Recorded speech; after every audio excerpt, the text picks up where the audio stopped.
Hello. In this chapter, we're going to be taking a look at just how easy it is to make a cappuccino using the machine's auto foam function.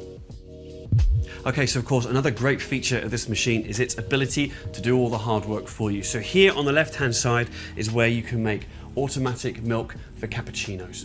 Now you can see there's two buttons to choose from here. Now these represent two different milk temperatures. So we've set the one on the right to be the optimum temperature to balance sweetness of the milk with the intensity of the coffee. But of course, if you do have a customer that likes it that little bit extra hot, then you can use the button on the left and sacrificing a little bit of that sweetness for temperature.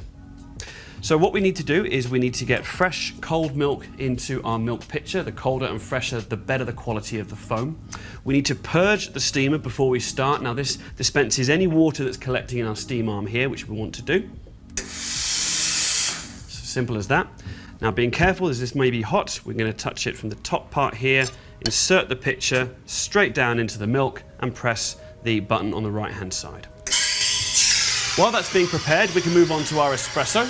So again, we're going to select a single espresso capsule, our single portafilter, and just like before, insert by pushing up and around.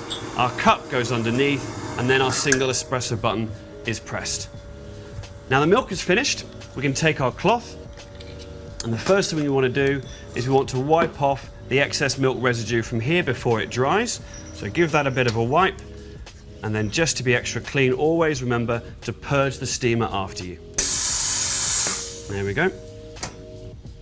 Now our cappuccino foam is ready, so we tap the jug to get rid of any surface bubbles. We're going to give it a bit of a spin, and what this does is it blends milk and foam together to make really good consistency.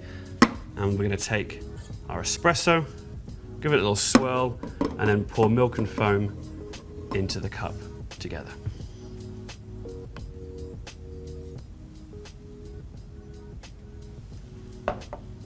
Just like that, a beautiful cappuccino.